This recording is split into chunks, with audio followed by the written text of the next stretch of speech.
Bueno, muy bien, muchas gracias. Un cordial saludo a todos y todas. Hoy 18 de agosto de 2020. Estamos en nuestro encuentro semanal de Economía Política de la Comunicación. Nos conectamos el día de hoy. Estamos llegando ya a las 13 personas. Ahora registramos la asistencia. Es importante establecer para la clase del día de hoy, van a levantar el acta correspondiente. Ya habíamos dicho, vamos a ver las siguientes personas. David Alejandro Coral, no lo veo por acá, creo que lo vamos a tener que reemplazar por el siguiente en la lista. Lady Dayana Guerrero, Zayan López, Diana María Muñoz y María Camila Guzmán. Ellos van a ser los encargados entonces de levantar el acta de la clase del día de hoy. Recuerden, el formato de acta ustedes lo encuentran en el Classroom. Ahí está la actividad que se llama acta de clase y van a estar todos los componentes y características que se van a levantar. Entonces, me parece importante, antes de iniciar con la temática del día de hoy, hacer unas precisiones en torno a cómo se está levantando esta actividad. Recuerde que es una de las actividades evaluativas que se desarrolla en este primer periodo y vamos a examinar un poco cómo lo hicieron los compañeros de la semana pasada para así tener en cuenta las recomendaciones y poder pues presentar un mejor documento para esta semana. No se olvide que son o que es un documento en el que se reúne el acta de información, el acta de la reunión, tanto de la clase del día de hoy, martes, como la de mañana, miércoles, ¿vale? Les voy a compartir la pantalla para que veamos un poco qué hicieron los compañeros de la semana pasada para corregir algunos elementos y tener un mejor documento. Bueno, me voy a permitir compartir la pantalla. Listo, ¿me confirman si la pueden observar? Sí, profe. Vale, muchas gracias. Entonces, no se olviden, usted entra aquí a las actividades del módulo y en actividades hay una que se llama acta de clases. Le dan en acta de clases y usted va a poder descargar, mire, aquí está el formato para que usted descargue el respectivo documento que tiene que diligenciar por semana. Ya lo dijimos, esta semana va a trabajar Coral, Guerrero Pérez, López López, López Muñoz y Guzmán Ricaurte van a desarrollar el acta de la reunión. ¿Cómo lo hicieron los compañeros de la semana pasada? Vamos a hacer algunas apreciaciones. La semana pasada pues teníamos o estaban encargados de levantar el acta Gabriela, Valentina Garcés, Santiago Guerrero y David Alexander Insuasti. De ellos recibí 3 documentos. El primero es de David Alexander Insuasti, Juliet Gabriela Cuaspa y Santiago Guerrero, que no lo envió. No se olviden darle el botón enviar a la actividad, es decir, cargó la actividad y se quedó como borrador. Así como en el Gmail, usted escribe un correo, pero si no lo envía, se va a una carpeta que se llama borrador, como para que después lo termine de diligenciar y enviar. Entonces, en este sentido, no fue enviada, aparece la actividad, no se olvide darle el botón de enviar. Dice por ahí Santiago que el internet no ayuda mucho, tal vez, hay que revisar ese envío, así que ahora lo revisamos entonces. Respecto a el trabajo de David Alexandre Insuasti, vamos a ver algunas apreciaciones. Está por acá. Pero me lo abro en otra pestaña.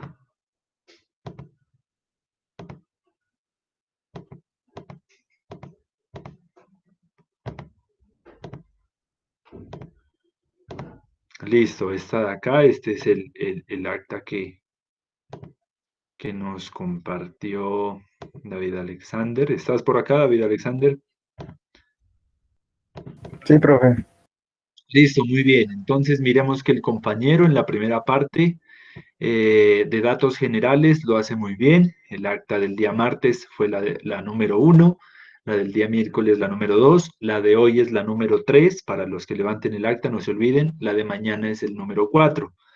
La fecha estableció, elaborada por sus nombres completos, su hora de inicio y su hora de finalización de la reunión. La asignatura y el lugar, pues es el link en donde nos estamos reuniendo. Si fuera un encuentro presencial, pues colocamos el aula o demás. Establece los asistentes a la reunión, de dónde los tomó, de la lista de participantes del Google Meet. Ahí usted puede ver quiénes fueron las personas que participaron y cómo se desarrollaron los siguientes puntos, que tiene que ver, uno, con la agenda y dos, con el desarrollo del encuentro. Una recomendación, David, la agenda del día tiene que concentrar puntos grandes, ya puntos grandes de la reunión. O sea, no podemos especificar, tú planteas aquí que se desarrollaron 11 puntos. Mira, agenda del día, 11 puntos. Y hay algunos muy, muy específicos que ni siquiera son un punto, sino que se insertan en un punto más amplio.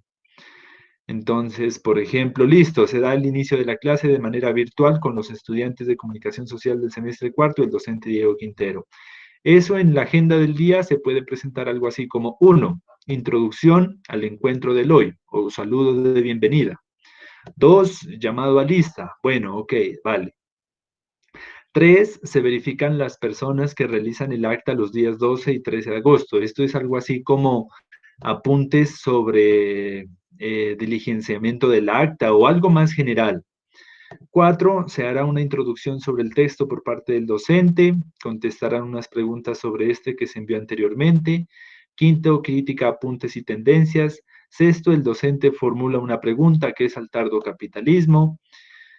7, se da paso a los estudiantes a las respuestas. 8, el docente Diego Quintero formula la siguiente pregunta, nombres con minúsculas, con un comunicador social de cuarto Ah, semestre, perdón, profe, ahí sí.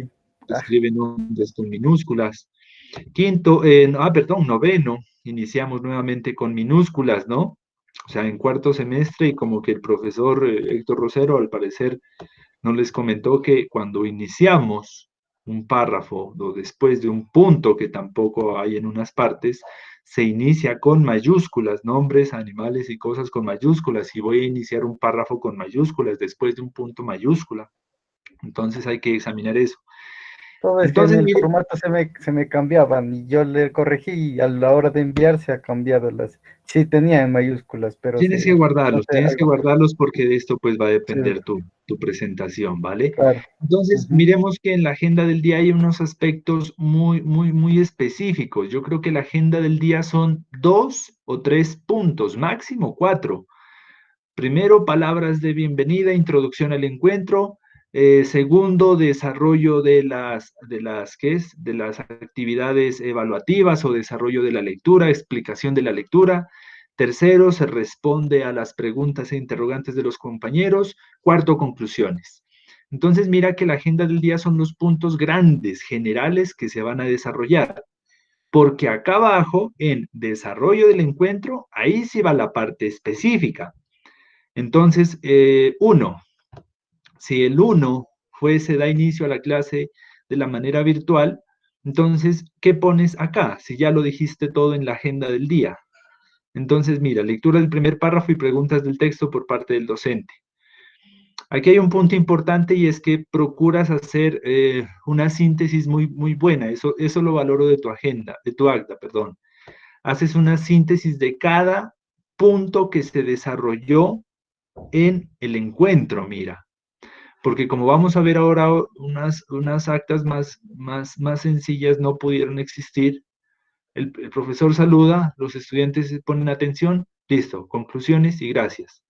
Entonces, un acta tiene que detallar qué se dijo, quién participó, qué dijo, qué pregunta hizo, qué cosa se le respondió. Entonces tú sí logras hacer eso. Mira, Diana María López coloca como ejemplo otros profesionales y hace entender que como los comunicadores sociales.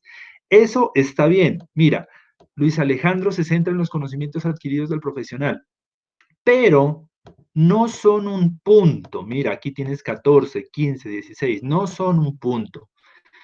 Todos ellos pertenecen al punto número, qué sé yo, De al punto. participación, solamente. Exacto, ajá. Entonces, no es que cada participación es un No sabía, punto. profesor. Claro, no, estamos aprendiendo, no te preocupes. Estamos aprendiendo porque luego en una entidad te asignan el acta y con esto pues ya presentas problema. Entonces, si se llama un punto, qué sé yo, el cuarto punto se llama participaciones de los estudiantes. Entonces, mira, si el cuarto punto se llama participaciones de los estudiantes, entonces todas estas que hay acá, que Marjorie participó, que Ginette participó, que Santiago participó, todas esas pertenecen es al cuarto punto. Entonces, mira, tan, tan. Mira este ejemplo entonces. En la agenda del día, el número 4 dijimos, participaciones de los estudiantes. Y en el desarrollo colocamos, punto 4. Ahora sí, ¿cuáles fueron las participaciones? Intervención de Santiago, intervención de Ginette, intervención de Gabriela, intervención de Alexandre Insuasti. Además, Entonces, profe, qué pena interrumpirlo. Además, Santiago está escrito, está mal escrito. por ahí le ha Ahí está. puesto Santiago. Se comió la N. Por ahí siguen habiendo Fuesta, apellidos en minúscula. Entonces, listo, eso es lo que vas a desarrollar o eso es lo que se desarrolla en donde el componente es así, desarrollo del encuentro. Entonces colocamos de 1 a 5 puntos, por lo general se desarrollan 5 grandes puntos en la agenda y en la parte de acá se va desarrollando cada uno de los puntos, ¿ya? Entonces esa es una de las primeras observaciones y al final pues está muy bien que la cuestión se establece los compromisos y las conclusiones. Uno de los compromisos es leer el texto para la clase del día de hoy, faltó poner aquí para cuándo es este texto, y las conclusiones a las que se llegó son pues las ideas generales o ideas de cierre que se desarrollaron. ¿Listo? Miremos el contraste con esta otra actividad. Gabriela, ¿estás por acá? Juliet, Gabriela, ¿estará por acá? Profe, ¿Sí estás por acá? profe, ¿Sí estás por acá? sí me escucha. Sí, te escucho. Ah, ya. Sí, bien. Bueno, mira, vamos a hacer un jalón de orejas a Gabriela.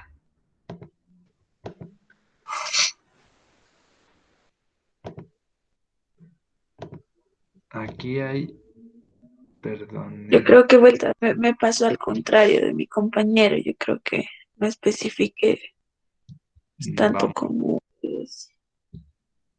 vamos a ver. Listo. Esta de aquí es tu acta, mira.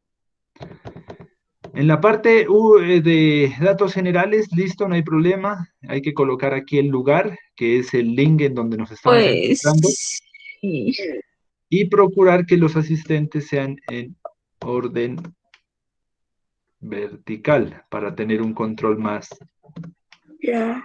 más desarrollado de los asistentes. Tú tienes acá 4 grandes puntos. Eso está bien, o sea, son por lo general los puntos que se trabajan en una reunión, como te digo, son 4 o 5 grandes puntos. Uno llamado a lista, pues que más que llamado a lista, un primer punto se puede llamar como introducción al encuentro o palabras de bienvenida al encuentro, y ahí pues ya está el saludo, el llamado a lista y demás elementos.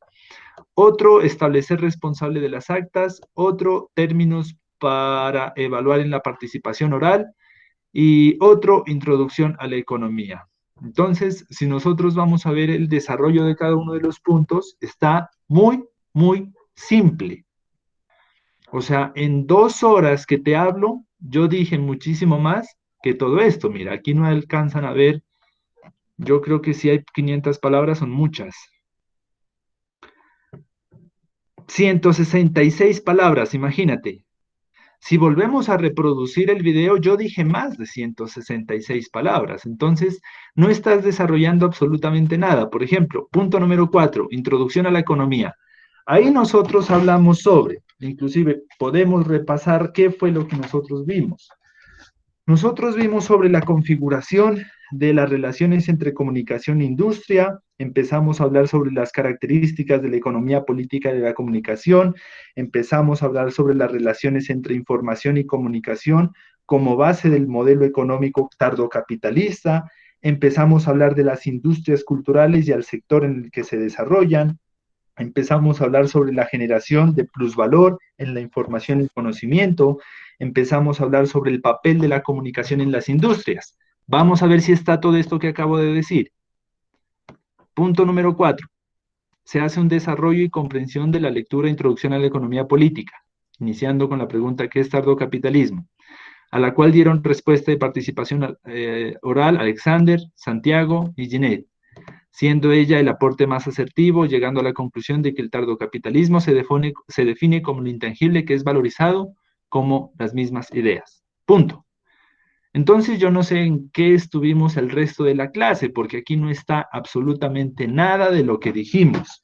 El papel de la comunicación en las industrias culturales, los sectores, solo estás diciendo que Alexander, Santiago y Ginette participaron, o sea, ni siquiera estás estableciendo qué dijeron, ¿ya? Solo estás diciendo, participaron estos estudiantes, hicieron aportes asertivos, ajá, ¿qué dijeron cada uno de ellos? O sea, la idea tampoco es copiar al pie de la letra lo que cada persona dice, pero sí sacar una síntesis. Alexander plantea que, Santiago nos comenta que, pum, en una idea que parafrasee ya la intención de cada uno de ellos, porque no podemos estar pues copiando tal vez tal cual lo que se está diciendo, pero sí podemos generar.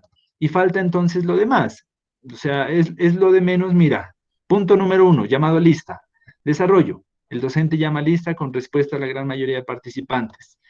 Pues sí, eso está bien, pero pues lo que más nos interesa es lo que estamos diciendo respecto a los ejes temáticos de la clase, ¿ya? Entonces esta es tal vez una acta que no alcanza el punto, o sea, no creo que tú quieras quedarte con un punto y no sé si te lo dejo el punto o quieres presentarla nuevamente.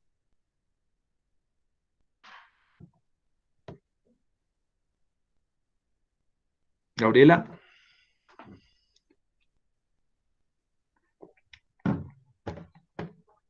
¿estás ahí? ¿Dejamos el punto entonces? Por chat Dice está nuevamente, respondiendo, profe. dice que Ah, por el chat. nuevamente la... Sí, señor. Quiere que la vuelva a presentar otra vez.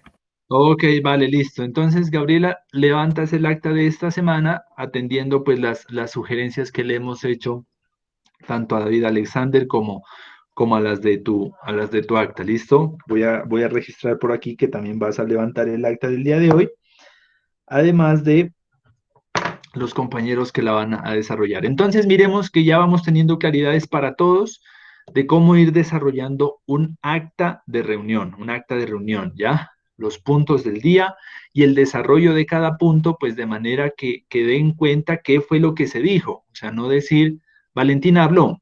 Ajá, ¿y qué? ¿Qué dijo? Ni supimos.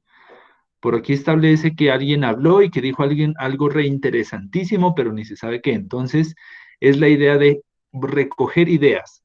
No es transcribir al pie de la letra todo lo que se dice. No es ese sentido. Es procesar ideas, procesar información. Si una persona te habla algo, en 10 minutos tú tratar de sintetizarlo, qué fue lo que dijo, cuál fue la idea que él nos dijo en 1 o 2 párrafos, ¿vale? Esa es una de las habilidades que se debe desarrollar desde la comunicación que se llama síntesis. Son habilidades de síntesis. Listo. Entonces ya tenemos una claridad sobre aquí dice Santiago, uno puede hacer esto, aporte de Ginette, hacer una síntesis, ajá, cada persona que comente, participe, haga una pregunta, colocar ahí, tal persona desarrolla esta pregunta, plantea esta pregunta. El profesor, a manera de síntesis, le responde esto. Para ello, como les digo, tienen que estar atentos. Usted lo puede hacer ahorita, no es necesario inclusive volver a ver la clase mañana, sino ahorita va desarrollando ideas, va escuchando, en su cerebro procesa información y va escribiendo las ideas fuerza que se están desarrollando. ¿Listo? Eso es como en primeros términos para tener en cuenta, y la de Santiago Guerrero, pues que falta entregarla, y Valentina Garcés no entregó la respectiva actividad. No se olviden, los de esta semana desarrollamos el acta 3 el día de hoy, mañana el acta 4 y se la entrega hasta el día sábado. Hasta el día sábado a medianoche podemos entregar el acta de la reunión. Ya dijimos, Ginette, para hoy va Coral Rojas, Cuaspa Contreras, Guerrero Pérez, López López, López Muñoz y Guzmán Ricaurte. Son las personas que levantan el acta del día de hoy. Vale, listo. No hay problema entonces. Vamos a ver. Empecemos desde el Génesis. David Coral, pues no podemos esperarlo. La otra vez también estábamos esperándolo que llegue, tampoco llegó, entonces queda asignada y si no la puede entregar, pues no la puede entregar. Igual el video está, si tiene fallas de conexión, el video está ahí para que desarrolle los diferentes puntos. El video lo compartimos al siguiente día después de la clase. Y Santiago dice que tiene errores como los de Gabriela, que si puede volver a presentarla, pues por ser la primera vez que presentamos esta actividad, podemos presentarla como nuevamente porque no habíamos tenido retroalimentación. Ya los otros compañeros, como ya miraron cómo se desarrolla, cuáles son los tips, cuáles son los errores comunes, pues ya tienen una sola posibilidad de entrega. Así que sí, Santiago, puedes volver a entregarla para que puedas mejorar. David Alexander, si tuvo una buena calificación, pues tiene una calificación de 4. Si la quiere subir, la puede volver a realizar la acta del día de hoy y entregarla hasta este sábado. ¿Listo? Este sábado la fecha de entrega para cada entrega, sí, la fecha de entrega para cada entrega del acta es los sábados. Los sábados entregamos actas de encuentro. Listo, profe. Bueno, muy bien. Entonces, para los que van a desarrollar el acta del día de hoy, primer punto, introducción de la asignatura, un poco de retroalimentación a las actas presentadas en el encuentro pasado. Segundo punto, vamos a desarrollar los ejes temáticos de la lectura que teníamos para hoy, de introducción a la economía política, primera parte, Adam Smith y David Ricardo. Tercer punto, pues vamos a establecer algunas preguntas, algunos interrogantes, responder algunas inquietudes. Y cuarto punto, conclusiones. Esos serían como los 4 puntos de la agenda del día de hoy. Punto 1, ya lo desarrollamos, ya hice la retroalimentación de las actas pasadas, así que iremos al punto número 2, que es un poco comentar la lectura que teníamos para hoy de economía política. Primera parte, economía política, primera parte, porque para la próxima semana es la segunda parte con Carlos Marx. Y vamos a seguir desarrollando nuestra dinámica de clase. Se realizan unas preguntas.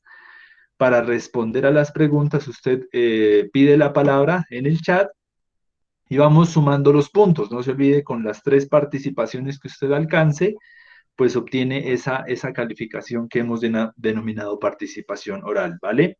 Así que ahí la clase pasada pues nos dejó una buena puntuación. Vamos a desarrollar esta clase a ver cómo nos va, ¿listo? Vamos a ver entonces, muy atento a las preguntas para que usted pueda desarrollar su participación. La lectura que nosotros realizamos es un poco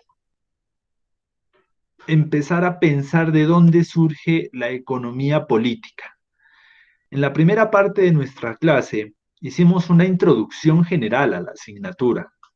Hicimos una contextualización. La economía política y la comunicación busca establecer las relaciones entre comunicación y las dinámicas económicas y el capitalismo y la economía y el mercado y el comercio y la industria. Inclusive terminamos haciendo una primera actividad que consistía en buscar ofertas laborales con el objetivo de detallar qué era lo que el mercado estaba solicitando en materia de formación profesional de comunicadores y comunicadoras sociales. Lo hicimos como para chequear, bueno, cómo es la situación, cuáles son las relaciones que se presentan. Pero a partir de estas clases, vamos a ir un poco hacia atrás. Vamos a ir un poco a revisar de dónde surge esta idea de que un comunicador social le sirve al engranaje económico, cómo es esto de que le sirve a la industria, cómo es esto de que tienen que pagarle un salario, de dónde sale el salario, cómo es esto del plusvalor. Hablaba por ahí Adam Smith de la división del trabajo, de la ganancia, de la renta, de la diferencia entre el valor de un producto y el precio de un producto. Vamos a hablar un poco de productividad, vamos a hablar un poco de ventaja comparativa, aranceles, renta diferencial, acumulación y reproducción y distribución del capital. Entonces, como ustedes pudieron haberse dado cuenta en la lectura, es una introducción a los conceptos propios de la economía política. Inclusive uno de los autores, Adam Smith, explica por qué se llama economía política y no economía de la comunicación, porque esa lógica de entender la economía política, ¿no? Eso es un poco lo que nos presentó la lectura. En la primera parte, antes de empezar a trabajar Adam Smith y David Ricardo, el autor hace una contextualización del capitalismo. Y la primera parte la denomina así, los inicios del capitalismo y la economía política. Y esto con el objetivo de empezar a pensar que no toda la humanidad en toda su historia ha buscado empleo, como lo hacíamos en la clase pasada. ¿Qué ofertas laborales hay? Eso es algo que se sitúa en un contexto histórico. Si nosotros vamos a revisar al siglo IV, al siglo V, salario, empleo, mercado laboral, no son palabras que están dentro de la población. Entonces el autor lo que empieza a hacer es una contextualización desde cuándo inicia esta lógica de producir mercancías, de conseguir trabajo, de cobrar salarios, de incursionar en un mercado, en un comercio laboral, en un mercado laboral, desde cuándo inicia. Y para ello, el autor empieza a pensar un punto de partida. Y aquí va la primera pregunta. ¿Cuál es ese punto de partida del capitalismo? En donde el autor dice que inició la lógica económica capitalista. ¿Desde qué periodo de la historia, en qué momento de la historia la gente empezó a pensar ya en productividad, en salarios, en ganancia, en plusvalor? ¿En qué momento y por qué en ese momento? Es la primera pregunta que vamos a contestar para empezar a registrar esos puntos importantes. María Camila Guzmán, gracias por tu participación. Te escuchamos. Bueno, hola, profe, buenas tardes. Según lo que yo leí, bueno, la economía más o menos ya se venía manejando desde Aristóteles y Platón, pero no estaba considerada como economía. Sin embargo, cuando empieza la modernidad, por allá en el siglo XVI hasta el XX o antes, existe algo que, bueno, son como 4 puntos que el autor toma. El primero sería la expansión de las economías en el mercado, que era cuando pues aparecían los señores feudales y cobraban como un impuesto a la renta y demás. La segunda es cuando aparecen y difunden la contracción de la mano de obra. La tercera sería la conformación de las burguesías comerciales. Y la cuarta sería cuando aparecen los estados-nación. Entonces ahí aparece el surgimiento de la deuda pública, la formación de mercados internos y la conquista de mercados externos. Perfecto, listo. Sumas tu punto por acá. No nos olvidemos que pues para democratizar la palabra, una persona solo puede participar 2 veces por clase para que tengamos pues también la oportunidad de que todos logremos esos puntos tan necesarios para la calificación.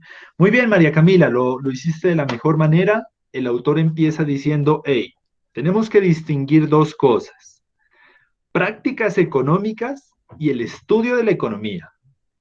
Prácticas económicas pues existen desde que vivíamos en las cavernas, desde que el señor salía a recolectar algo para meterle al buche, desde que salía a buscar algún fruto, algo para comer, y desde que encontró un producto, una manzana, y lo intercambió por lo intercambió por otro producto que tenía otro señor, eso es una práctica económica.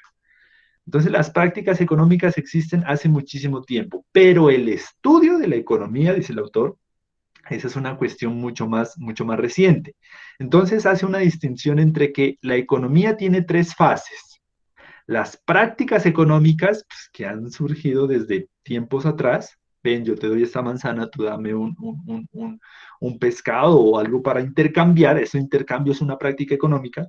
Luego vienen las reflexiones económicas, que es empezar a pensar, oiga, ¿será que es un buen negocio yo darle un pescado a cambio de dos manzanas? O sea, son reflexiones y eso las hacen tal vez desde los griegos, desde toda la configuración que se da en Roma, los intercambios, reflexionan sobre la economía, ¿ya?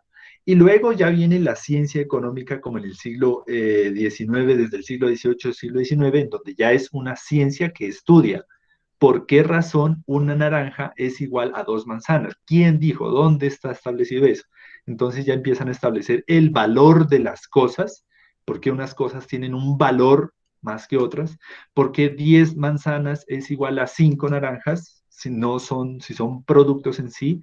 ¿Quién dijo que un par de zapatos equivale a dos, qué sé yo, dos pantalones? Entonces, estudiar el valor de las cosas, estudiar por qué unas valen más, otras valen menos, estudiar por qué a esta persona hay que pagarle más, a esta persona hay que pagarle menos, eso ya es una etapa muy posterior. Pero esa primera pregunta es importante y la respuesta que nos da María Camila es muy contundente. Surge en esa Europa del siglo XVI. Ahí está la cumbre del capitalismo.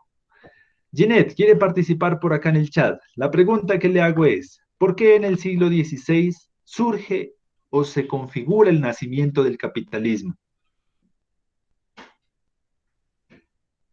Estaba primero David, ¿no importa? Profe, sigo yo.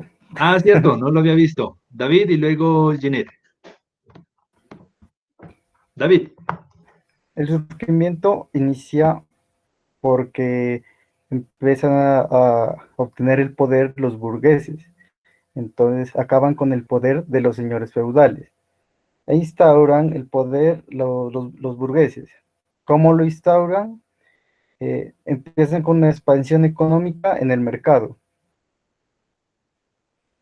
Ya que en esa época tiene lugar en una amplia difusión de la producción mercantil y de la circulación del dinero. La producción mercantil se divide en tres factores, históricamente en tres factores. Pues la producción mercantil simple es la que explicó ahorita, el cambio de un bien por otro bien, era la creación del producto y se lo intercambiaba por... la moneda que se manejaba en ese tiempo era muy mínima, los trabajadores tenían un recurso monetario, pero era mínima, y ese poco dinero se lo entregaban al señor feudal como un diezmo. La segunda, cuando empezó a aparecer la burguesía, inició la manufactura. La manufactura es hacer a mano el trabajo. Ahí inició el cambio de dinero, porque hacían el producto, lo cambiaban por dinero, apareció la moneda como tal en Europa, después apareció la producción maquinizada. La producción maquinizada es ya antes de la revolución industrial, estaba esta producción maquinizada, que habían máquinas, pero eran muy pequeñas, que hacían el mismo trabajo del manufacturero que hacía el producto, pero lo hacía más rápido. Se dieron cuenta que los manufactureros hacían el mismo procedimiento todos los días, entonces de ahí surgió la idea de la maquinización y de la creación de esas máquinas. Respondiendo a la pregunta de que por qué empezó en el siglo XVI, es porque los señores feudales ya estaban perdiendo el poder económico. Entonces ya se estaban instaurando los burgueses. Eso es más que todo. Listo, perfecto. Esa es la idea. Preguntas puntuales, respuestas puntuales allí. Listo, así es. Entonces la pregunta es esa un poco. ¿Por qué decir que el capitalismo empieza a surgir, empieza a construirse, a emergir en el siglo XVI? Y es por esa transición que se da del feudalismo a las sociedades modernas. Recordemos que en el feudalismo, siglos desde el décimo, desde el siglo XI casi hasta el cuarto siglo quinto, el epicentro político, social, económico, religioso y cultural es el rey. El rey es quien establece todas las características propias de un espacio poblacional. Yo trabajo la tierra y ¿cuál es mi pago? Pues lo que me dé el señor feudal. Por lo general, los señores feudales o la economía feudalista consistía en que yo le daba un pedazo de tierra a usted. Trabajaba esa tierra, usted sembraba y cuando cosechaba, de los 10 bultos que me cosechaba a mí, al señor feudal, usted se quedaba con uno. Y ese era su pago. Y con ese usted comía. Y lo demás era para el señor feudal y para el rey. Entonces la lógica era muy centrada en lo que el rey diga, lo que el rey te ponga a hacer, o donde el señor feudal te ubique y te diga, trabaja esa tierra y siembra esto y punto. Esa transición a una sociedad moderna en la cual ya el epicentro no es el rey, sino la libertad de industria. Empiezan a aparecer en el vocablo esos conceptos ya. La libertad de industria es decir, que yo no voy a trabajar en donde el señor feudal me ponga, yo no voy a sembrar lo que el señor feudal me diga y yo no voy a recibir a cambio lo que el señor feudal me dé. La libertad de industria y esas libertades que se pregonaron pues desde la Revolución Francesa y demás, es que usted iba a ser un hombre libre, y esa libertad a usted le equivalía pues, trabajar en lo que usted gustaba, en donde usted gustaba, y que usted iba a convenir o no el salario que usted iba a recibir. Entonces, esas son unas características propias de ese surgimiento del capitalismo. Hay un punto importante que trabaja el autor, y es principalmente donde el capitalismo tiene un boom o un auge a nivel mundial, que son los viajes de descubrimiento geográfico. Se ha establecido pues algunos debates si es descubrimiento o si es encuentro entre culturas o demás. Lo importante es establecer lo siguiente. A partir de los viajes que establece la corona española con Cristóbal Colón, la corona portuguesa, ¿ya? Entonces, la corona inglesa también establece unos viajes. Recordemos que el sentido de esos viajes es un sentido económico. O sea, Cristóbal Colón lo envían buscando una nueva ruta económica hacia las Indias Orientales. A Portugal también, a Inglaterra también los mandan en embarcaciones a buscar nuevas rutas comerciales. ¿Por qué rutas comerciales? Porque principalmente si vemos un mapa ya de la Europa de la época, nosotros debemos entender que entre Europa y la parte asiática, ya la parte de las Indias Orientales, en el centro estaba el mundo árabe. Y el mundo árabe se iba a convertir como en ese bloqueo de alguna forma económico porque empezaron a decir, bueno, los europeos están trayendo seda china, pólvora, todos los productos que usted quiera y los están revendiendo y están obteniendo unas ganancias impresionantes en Europa. Los árabes dicen, bueno, ajá, ¿y nosotros qué? ¿Nos vamos a quedar aquí de brazos cruzados? Y lo primero que se les ocurre es establecer algo así como unos peajes. Establece unos peajes que si usted quiere pasar, tiene que pagar dinero o tiene que pagar con la mercancía que lleva. Inclusive se dan las primeras redadas de, por decir así, ladrones o de piratas que interceptaban las caravanas de productos ya y las robaban y las saqueaban. Entonces, financieramente y económicamente, pues esto no representaba una ganancia, porque si usted, un comerciante europeo, tenía que irse hasta el Asia a traer productos, condimentos, telas, especias, y de regreso, primero le cobraban unos peajes altísimos, los turcos, los turcos otomanos te decían, bueno, para pasar este peaje usted tiene que dejar la mitad de su mercancía. Entonces tú tenías que pagar como peaje la mitad de tu mercancía y la otra mitad te la robaban en el camino. Entonces, ese bloqueo árabe, por decirlo así, va a generar que las potencias europeas, que las coronas, busquen nuevas rutas comerciales. La casa portuguesa, por ejemplo, la Casa Portuguesa de Navegación plantea que se puede llegar a las Indias Orientales sin pasar por el mundo árabe, dirigiendo sus rutas comerciales a las costas del África. Si ellos van a redondear toda la parte del África, dicen, podemos llegar a las Indias Orientales sin pasar por la parte del mundo árabe. Los ingleses van a plantear tal vez que haya otra ruta por arriba, por Rusia, por decir así, por toda la parte fría, pero pues ese era otro de los impedimentos. Y la corona española pues va a tener la lógica o le va a apostar a la lógica de Cristóbal Colón, quien ya había leído a otro tipo de autores griegos, a matemáticos griegos, como Tales de Mileto, por ejemplo, quien ya había establecido 5 siglos atrás la circunferencia de la Tierra. Entonces Cristóbal Colón, haciendo lectura de esas cartas de física, de análisis geométrico, había dicho, hombre, podemos llegar a las Indias saltándonos el mundo árabe si zarpamos por el Atlántico. Y de esta manera le daríamos la circunferencia a la Tierra y llegamos y buscamos nuevas rutas económicas.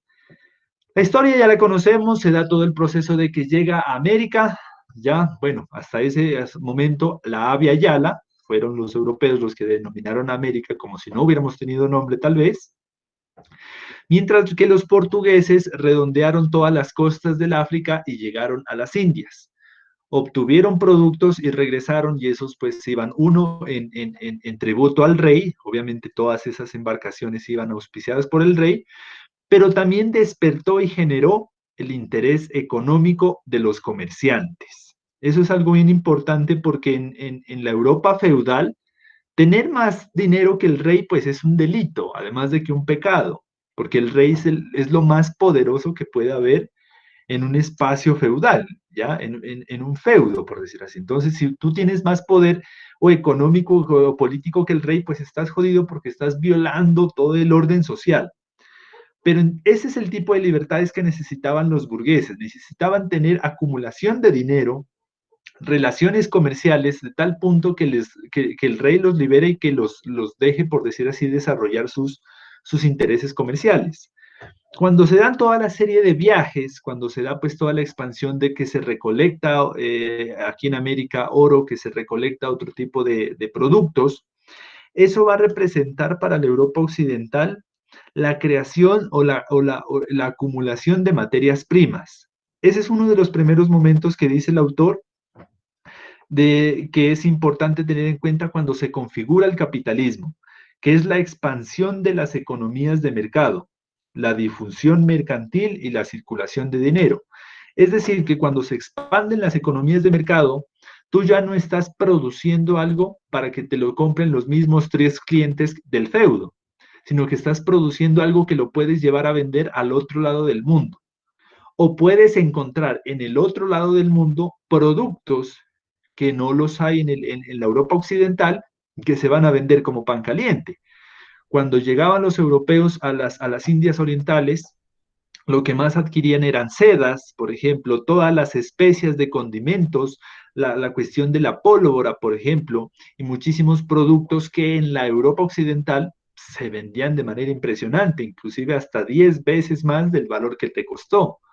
Cuando se dan los viajes de exploración en América, no solo buscaban oro, sino que también empezaron a encontrar productos, especies, animales, frutos inclusive, que no se daban en la Europa occidental y que al llevarlos, pues obviamente con un costo súper reducido, se vendían exponencialmente en Europa. Estas primeras expansiones, o sea, cuando el mundo, por decir así, se empieza a interconectar entre sí, le empieza a dar un auge importante al capitalismo, como un sistema económico que se va a caracterizar, no se olviden, por la acumulación de capital, diferente a la lógica feudal, en donde tú ejercías una labor para subsistir, tal vez. O sea, el campesino se trabajaba todo un año, recolectaba 20 bultos de azúcar y el señor feudal decía, tome uno y ese es su pago y punto. Pero ese interés por acumular, por decir, hey, yo quiero algo más que ese bulto que me lo voy a terminar comiendo en un año, sino que yo quiero algo más. Yo también quiero una casa, yo también quiero mi propio espacio de cultivo, pues va a generar el interés de acumulación que es una de las bases o principios del capitalismo, y pues que con la expansión del mundo moderno, pues por los continentes y demás, se va a consolidar. Ese es el primer elemento entonces para tener en cuenta, no se olviden, el capitalismo tiene una fuerte configuración a partir de la expansión del mercado por el mundo, de la Europa occidental hacia América, hacia África, pues que la van a desarrollar la van a explotar los portugueses y los ingleses y demás, y hacia las Indias orientales del Asia como tal. Estos viajes pues van a generar, como les decía, una transición entre el feudalismo ya a una sociedad capitalista y van a obtener principalmente materias primas. Cuando se llevan aquí las toneladas de oro de América hacia Europa, ¿qué hacer con ese oro? ¿Qué hacer cuando se llevan el azúcar que empiezan a hacer las plantaciones en Cuba, traen a los esclavos obra mucho más barata en la producción del azúcar? ¿Qué hacer con toda esa materia prima? Pues bien, el segundo punto de consolidación del capitalismo tiene que ver con la transformación y la industrialización de Europa. Ese es un punto que hasta ahora las economías latinoamericanas han sufrido y siguen viviendo de manera latente. Es decir, seguimos vendiendo el producto sin transformar. Seguimos siendo productores de materia prima así como lo fuimos en el siglo V. O sea, estamos todavía en una economía colonial, donde le vendemos el banano, donde vendemos el petróleo, Europa y Norteamérica lo procesan, lo transforman y te vale 5 veces más. Entonces, esa lógica que se viene empleando desde el siglo XV, desde el siglo XVI, ¿ya? Fue la que la potenció a la Europa occidental económicamente en el orden mundial. Porque, ¿qué pasa? Establece toda la extracción de riquezas, oro, petróleo, carbón, todo lo que quieras, todas las materias primas. Inglaterra, Europa occidental, todos estos países la transforman, la procesan a nivel industrial, y eso es lo que va a generar un enriquecimiento de los productos que se llevan. Si nosotros vamos a hacer análisis actuales en comparativa, ¿por qué España no es tan industrializada como otros países?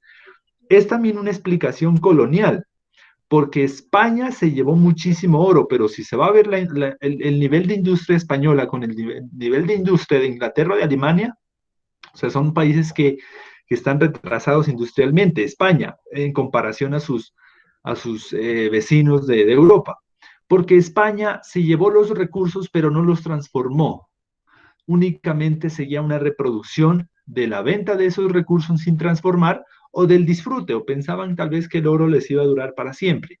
Mientras que Inglaterra dijo, oiga, sí, nosotros ya trajimos este oro, pero con ese oro hagamos algo, hagamos cadenas, hagamos relojes, hagamos lo que sea, pero transformémoslo. Porque no es lo mismo venderte un producto sin transformar, ya, no es lo mismo salir, comprarse un terreno, cultivar papas y vender esas papas sucias en un costal en el mercado. No es lo mismo que lavarlas, inclusive ya por el hecho de lavarlas te cuestan más. Si las echas en una bandejita, te cuestan más. Si ahora las pelas y las llevas precocidas, creo que las llaman ahora, valen más. Si van fritadas y con una marca y con sabores diferentes, valen más. Ese es un principio del capitalismo. Eso se llama el valor agregado, que es el valor o el trabajo que tú le puedes insertar a un producto para que tenga un valor superior. Si yo a este lápiz, qué sé yo, le pongo un borrador mucho más fino, un borrador que haga algo especial, vale más. Si yo a este lápiz le incorporo alguna cuestión que no, que este lápiz ya no sea solo un lápiz, sino que la parte de arriba traiga un sacapuntas. Mira, que yo le estoy agregando cosas para que tenga un valor mayor en el mercado. Pero eso aún nos cuesta entender y las lógicas de producción latinoamericana siguen tal vez sin pensar en la transformación o sin pensar tal vez en la potencialidad que te da agregar valor a los productos cuando se los saca al mercado. Colombia es el principal exportador de, qué sé yo, de materia prima en el mundo, no transformada. Vendemos el banano así, tal cual se lo baja, se lo lleva en embarcaciones y se va a Europa, a Estados Unidos. Allá sí lo hacen pudín, allá sí lo hacen pasteles, allá sí lo hacen dulces, lo que sea, y te vale mucho más. El petróleo seguimos vendiéndolo en forma de crudo. Las esmeraldas no nos hacemos una sola joya, alguna que otra joyería tal vez para nivel local, pero las vendemos en su estado natural, que es una lógica, como les decía, una lógica muy del siglo XV, siglo XVI, donde la exportación de materia prima se va a convertir pues en la fuente de recursos para Europa Occidental.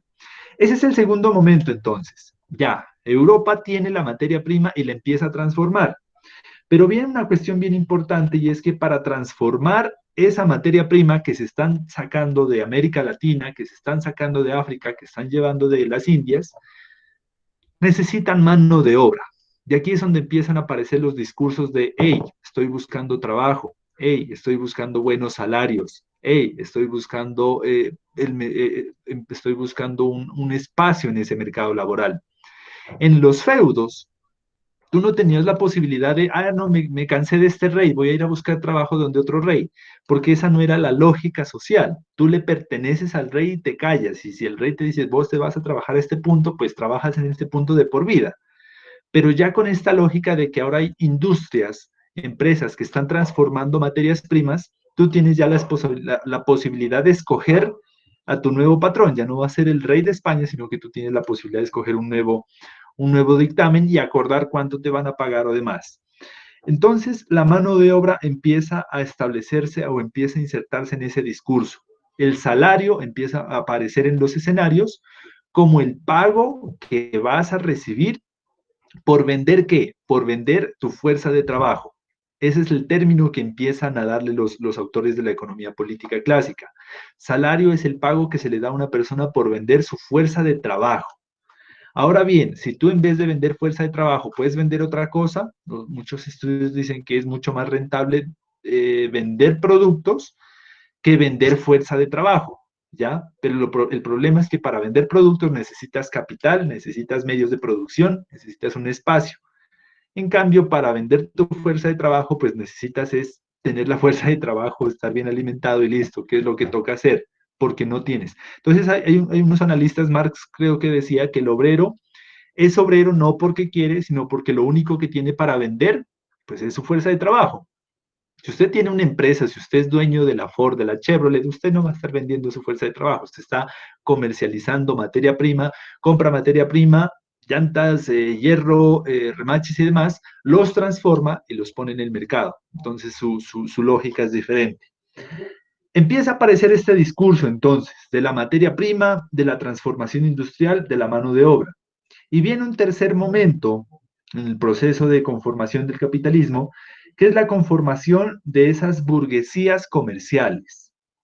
Y esas burguesías comerciales van a tener tanta incidencia, inclusive van a llegar a tener más dinero que el mismísimo rey. Entonces tenía que empezar a pensar que la economía no es una cuestión únicamente de dinero, de cosas, de bienes y de servicios, sino también de poder. Porque ¿cómo es eso de que el rey, que para el siglo XVI, XVII, pues es la máxima autoridad para una sociedad, esté a la par o esté al mismo nivel económico que los burgueses? Inclusive algunos burgueses, algunos dueños industriales tenían hasta más dinero que algunos reyes de Europa. Entonces el rey tenía que verlos ahora sí. Entonces miren que no es una dinámica netamente monetaria, sino que es una dinámica de poder. Porque los burgueses y las monarquías van a tener que decir, bueno, ¿y qué? ¿Nosotros qué? ¿Cómo vamos ahí? Yo soy el rey, pero es que usted tiene más plata que yo, entonces ¿qué? Y los industriales juntos empiezan a hacer asociaciones y vamos a llegar al cuarto punto, que es la conformación de los estados nacionales absolutistas. ¿Qué es una conformación de un estado-nación absolutista? Es la conformación de un nuevo modelo de gobierno, en donde el rey se le reconozca que tiene poder político, se le reconozca que tiene la posibilidad de establecer directrices, pero también que se le reconozca a la burguesía que tienen poder económico y que ese poder económico también puede influenciar o incidir en las decisiones de Estado. ¿Cómo es eso posible? Por ejemplo, ¿cómo hacer o cómo saber cuánto hay que pagarle a un obrero? ¿Quién establece las tasas de cuánto hay que pagarle a un obrero? Si fuera por los burgueses o por los capitalistas, no pagaran nada, te pagaran un centavo y te pusieron a trabajar 24 horas al día. Pero necesitamos a alguien que regule cuánto hay que pagarle, cuánto es lo que debe trabajar por día, por cuánto va a trabajar. Ya, si le pasa algo a ese obrero, ajá, ¿qué? ¿Quién va a responder? Entonces, miren que son cuestiones económicas pero también políticas. Porque la economía no es de yo compro y tú, de yo vendo y tú compras y todos felices. La economía va a insertarse en los campos políticos y de poder. Por ejemplo, establecer los salarios es una decisión más política que económica. Establecer los salarios. Ustedes han escuchado, todos los años es siempre la misma puja por el salario mínimo. Y es una cuestión de puja política más que puja económica. Los analistas económicos dicen, hombre, Colombia es uno de los países en donde menos, en materia de dólares, es en donde menos pagan a los trabajadores. Si uno va a ver en dólares, no sé si hay unas cifras por acá, permítame, salarios mínimos de América Latina. Les voy a compartir este dato. En Colombia es donde el salario mínimo en dólares es uno de los más bajos de América Latina. Miremos este de aquí. Los salarios mínimos de América Latina. Miremos, por ejemplo. Por aquí, chan, chan, chan. Vamos a ver. Mire, esta gráfica. Esta tabla de aquí es el salario mínimo de cada país traducido a dólares. En Colombia están pagando como salario mínimo 781.000 pesos, pues más el auxilio de transporte, pero esto equivale a $262. ¿Por cuánto de trabajo? 8 horas diarias, por 5 días a la semana, 8 por 5, 40, por 4 semanas al mes, por 160 horas de trabajo. En Panamá el salario mínimo es de $721. En Costa Rica el salario mínimo es de $512.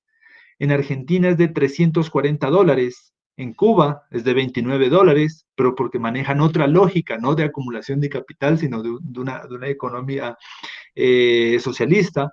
En Chile de $413, en México estamos superando por lo menos a México de $141, porque la incidencia del narcotráfico en la economía pues es fuertísima y te mueve o te desestabiliza mucho la economía estatal, la economía de mercado.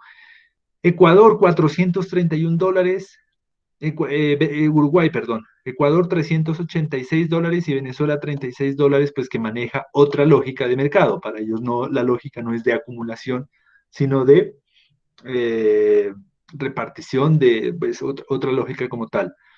Brasil, 295. Entonces, mire cómo se manejan los salarios mínimos. Estamos, creo que, por encima de México y Nicaragua.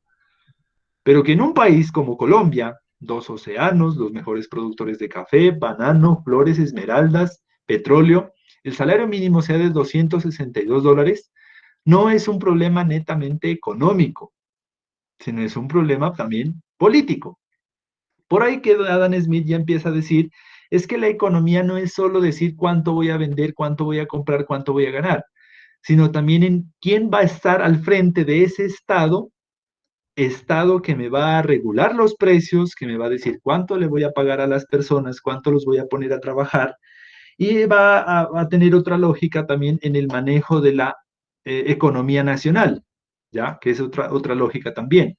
¿Cómo voy a reducir la pobreza como país? ¿Cómo voy a reducir las brechas ¿qué es? De desigualdad económica? Entonces ahí es cuando la economía también tiene incidencia política.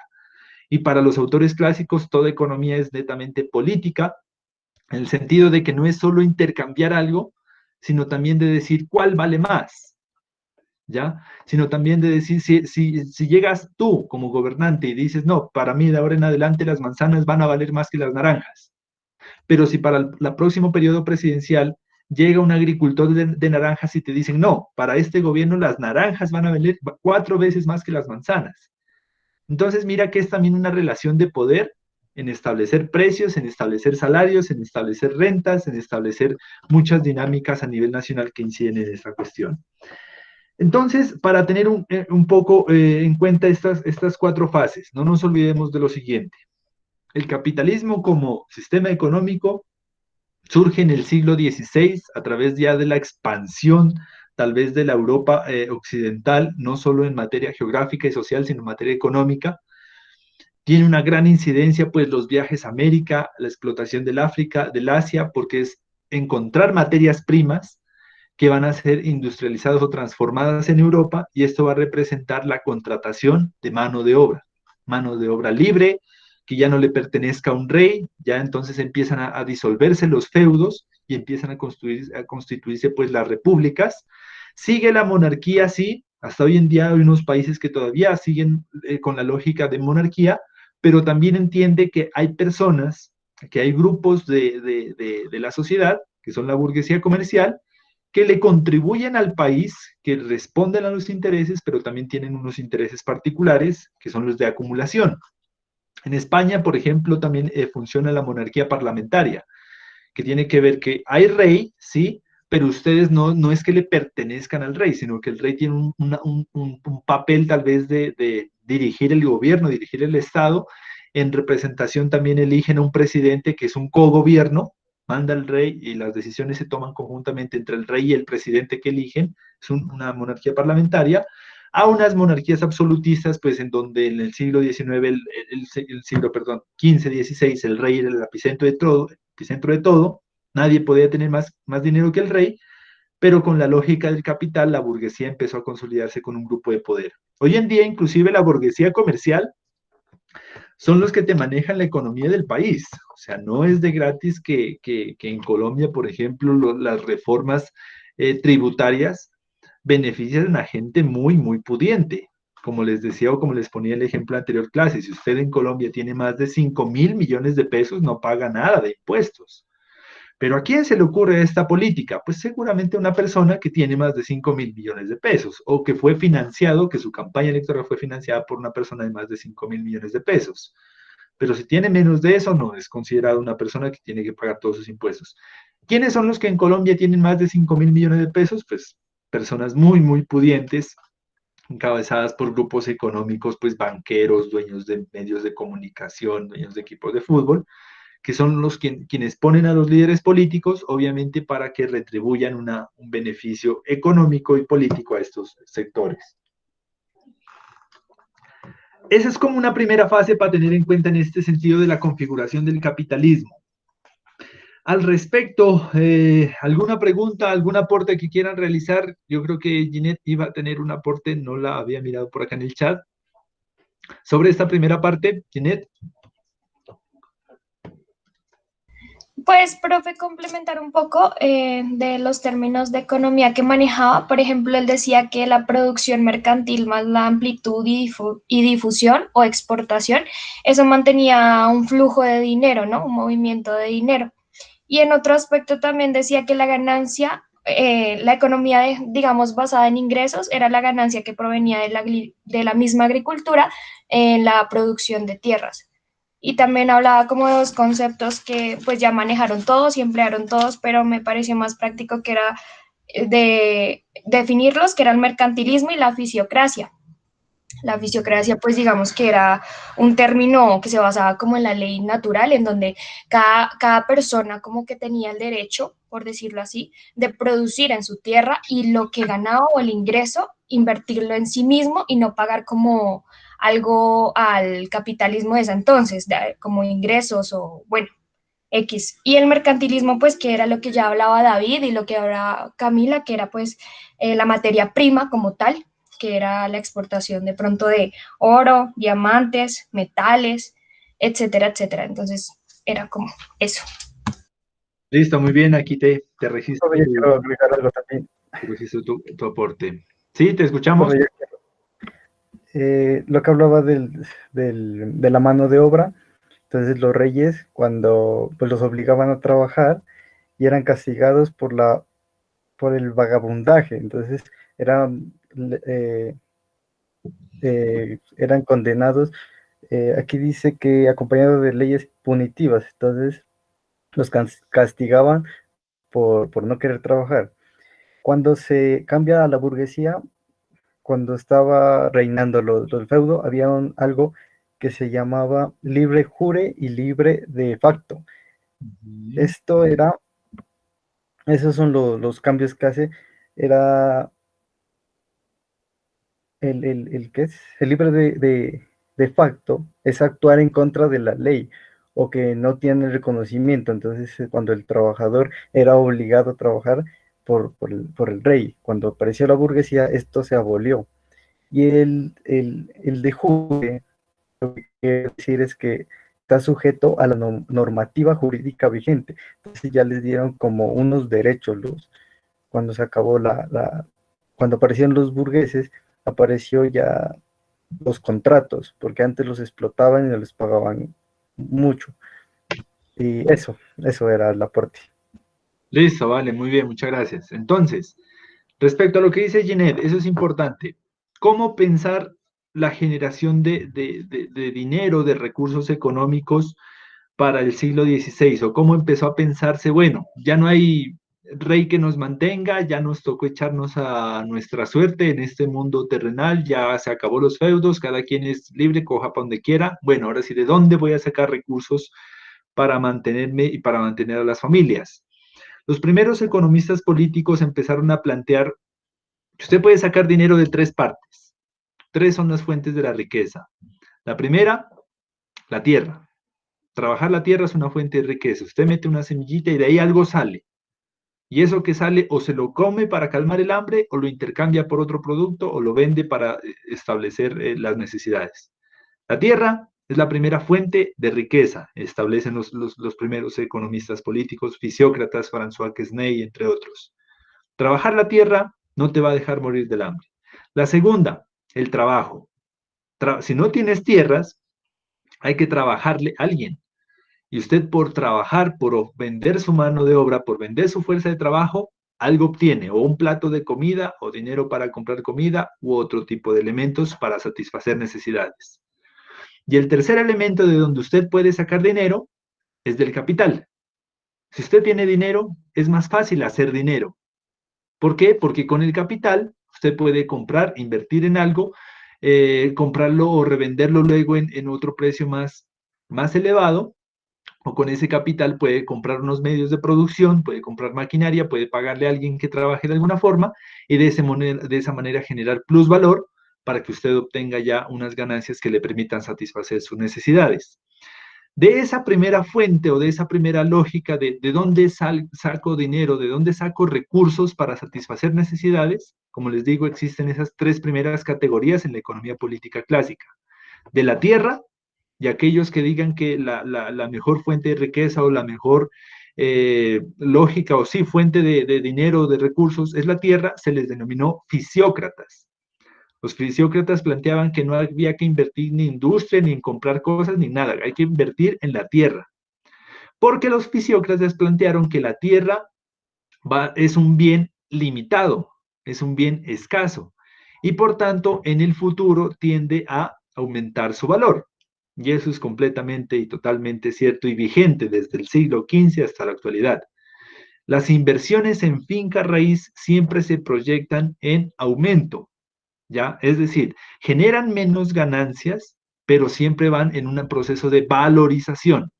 Siempre, así sea el lote más chiquito que se compre, en un tiempo va a valerte más. Cosa que no pasa con los carros, con el sector industrial, que van en un proceso decreciente, porque se desgastan, porque pasan de modelo, porque pasan de moda. La tierra no. Cómprese un lote hoy en 10 millones y le aseguro que en 10 años, 20 años, eso sí, la retribución es a largo tiempo, va a valer más. No sé cuánto, pero esa vaina vale más. Entonces los fisiócratas dijeron, la tierra es el mejor negocio. Hay que invertir en la tierra y de ahí usted nunca va a perder. Los otros dijeron, pero es que para meterse en el negocio de la tierra, pues se necesita también recursos y demás. Y si yo no tengo recursos, ¿de dónde saco dinero? De la fuente número 2, no se olviden, el trabajo.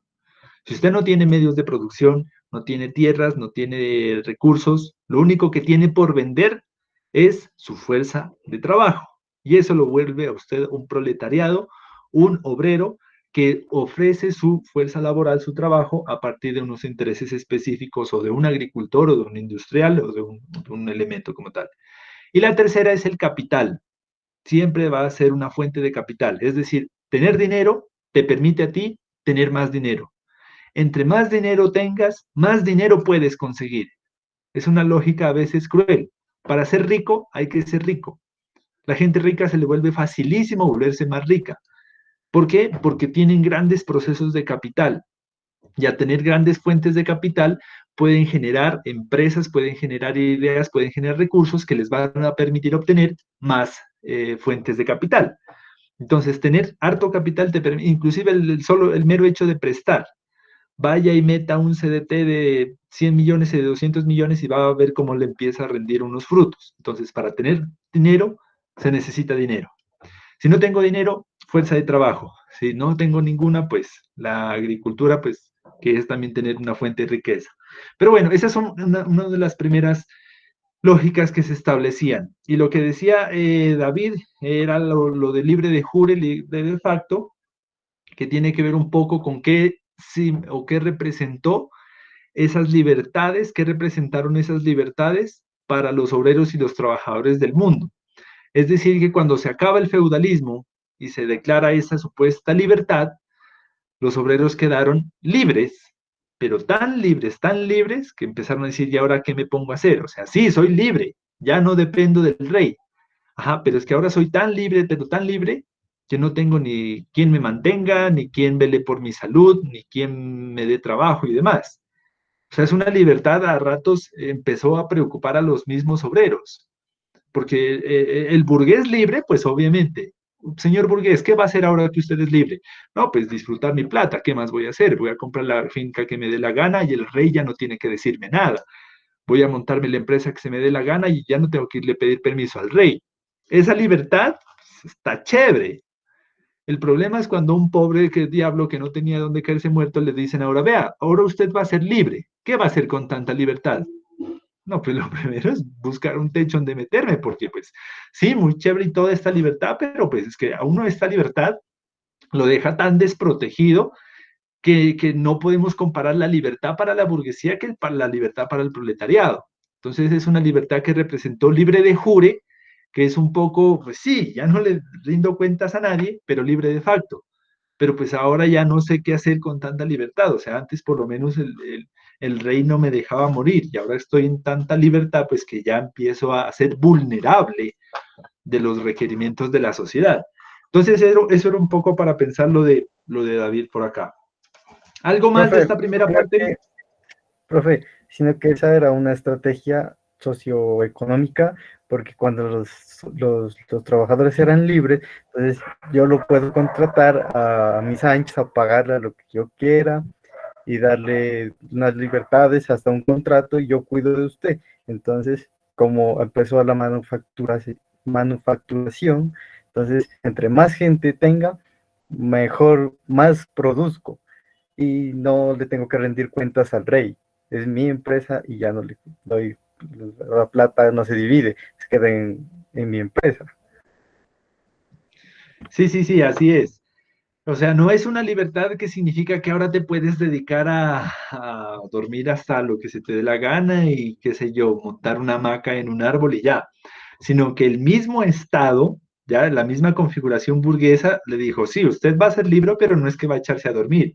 Y empiezan a presionar para que venda obligatoriamente la fuerza de trabajo. O sea, usted de alguna forma tiene que irse a vender, así sea por 3 chelines, 3 centavos, su fuerza de trabajo a una fábrica porque esta burguesía empezó a sacar unas leyes en contra de las personas que no hacían nada. O sea, en el siglo XVI era un delito ser un vago. ¿Usted trabaja en algo?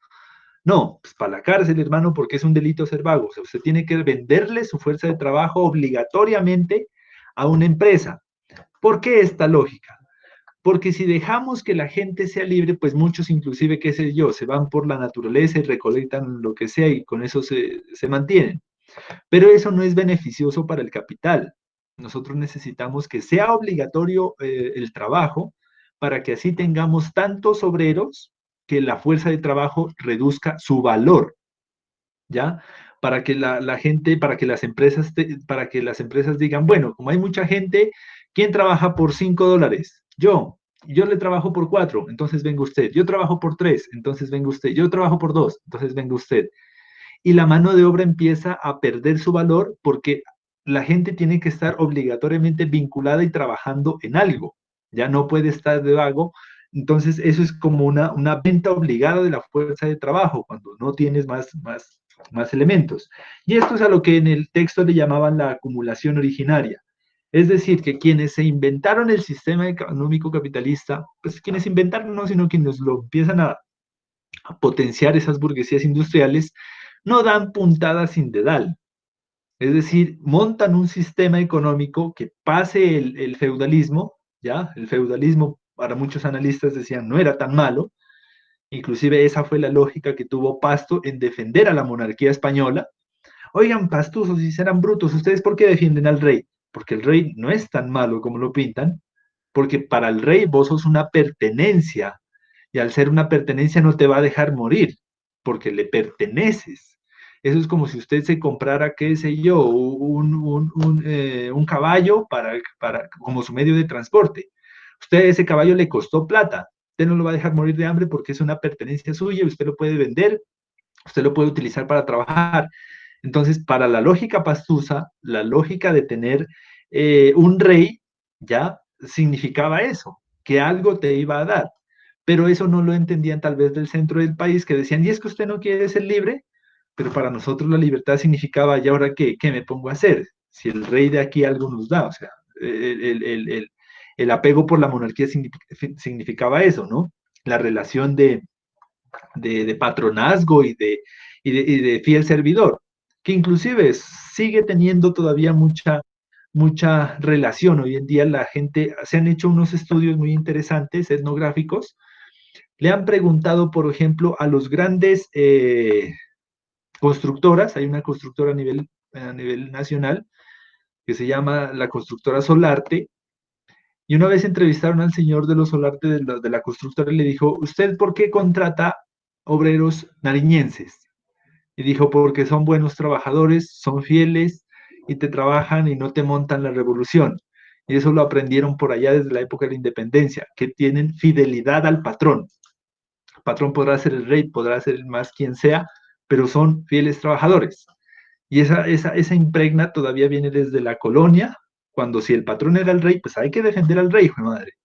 Y se vino todo el mundo encima que no, para estos sus frutos y todo lo demás, pero es una lógica también que está muy imbricada en esa relación, ¿no? Del patrón es a la persona que hay que servirle, porque eso lo aprendimos desde el rey, desde la corona.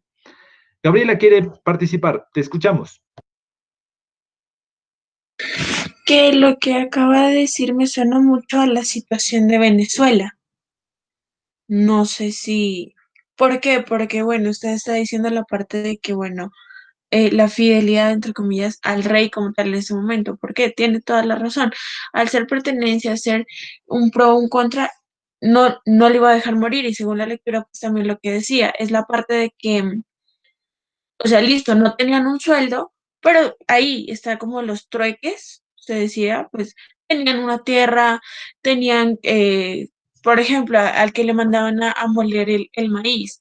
La manera de pagar era dándole maíz. Ganaba el que hacía moler y el que molía. Ganaban poco o a su manera un producto, lo que sea, pero ganaban. Y ahora lo que usted dice, sí, es muy cierto. No tenían un sueldo, no tenían algo como tal eh, monetario, de pronto algo de valor así. Y es lo que pasó en Venezuela porque, o sea, es lo que de verdad se muestra. Mucha gente dice, ay, no, es que pobrecitas o todo, pero una misma venezolana conocía, ella lo dijo, nosotros nos acostumbramos al hecho de que, no, es que nos dan, entonces no tenemos que esforzarnos por. Y ahora, ¿quién está, o sea, cuáles son los venezolanos que están muriendo ahorita de hambre, los que están pasando, los que ya de verdad no trabajaban como tal, sino que dependían del Estado, del gobierno en sí? ¿Por qué de pronto las fuerzas, el ejército, bueno, la policía de allá no está pasando por eso? Porque ellos tienen asegurado, entre comillas, su bienestar, pero momentáneo, más no a futuro, porque lo mismo tenían sus ciudadanos, tenían asegurado un bienestar momentáneo hasta que pasó lo que pasó y ya por eso ellos se tuvieron como que ni siquiera rebelarse, porque no se rebelaron, sino que salieron de eso, porque no, en ese momento, o pues no sé, no encontraron como la manera de rebelarse, por eso es que miraron. Sí, sí, sí, ya entiendo tu lógica de análisis y es muy pertinente y es muy válida, ¿no? Para pensar esa dinámica económica.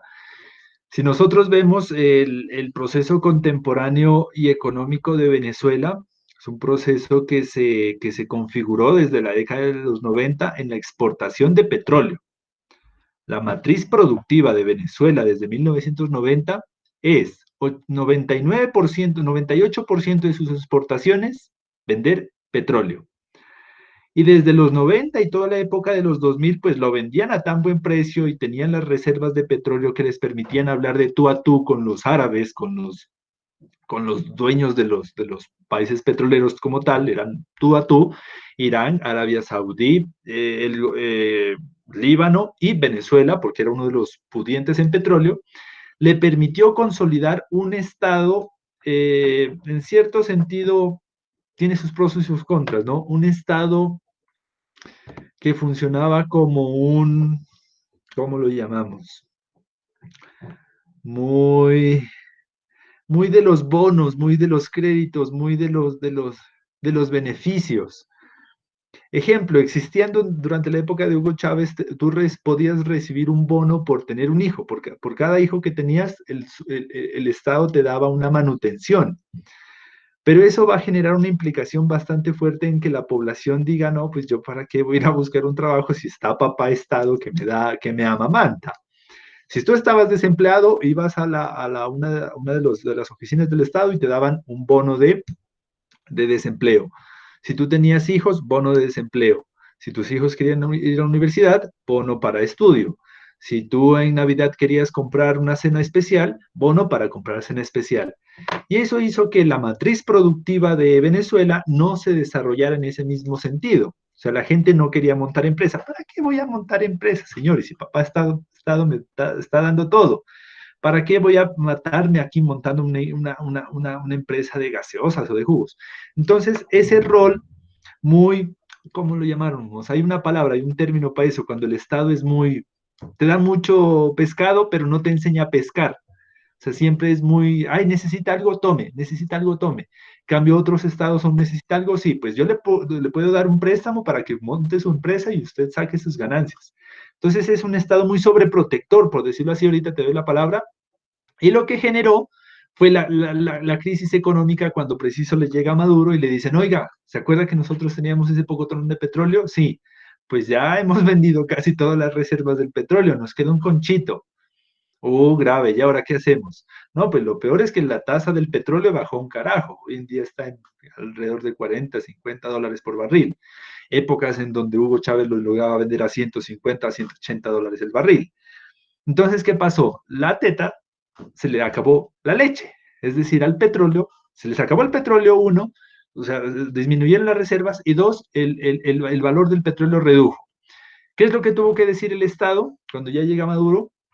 O sea, no es culpa de Maduro, sino preciso le toca las vacas flacas de decirle, oigan, señores pueblo venezolano, ¿se acuerda que antes les dábamos bono, pero hasta por reírse?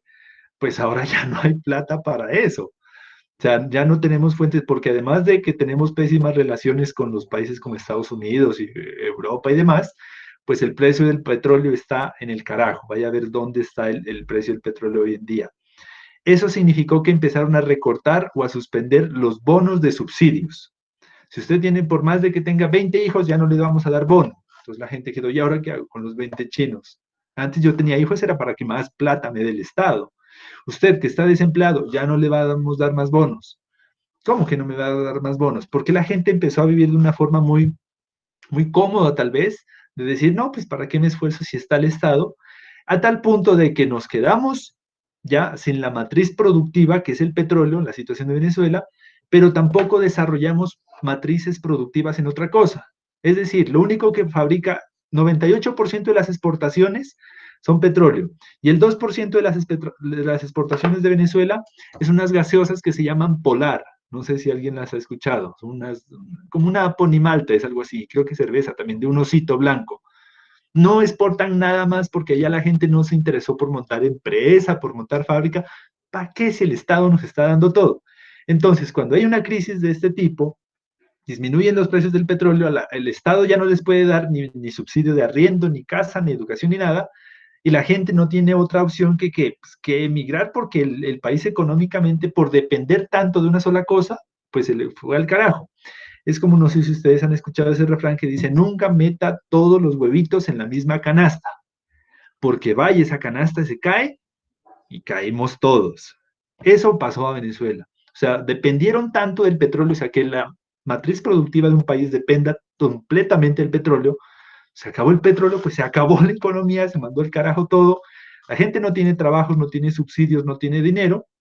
Y una de las primeras, o uno de los primeros soluciones que sacan es salir a los países latinoamericanos y buscar otra lógica de subsistencia. Y uno empieza y se encuentra con gente que inclusive es preparada.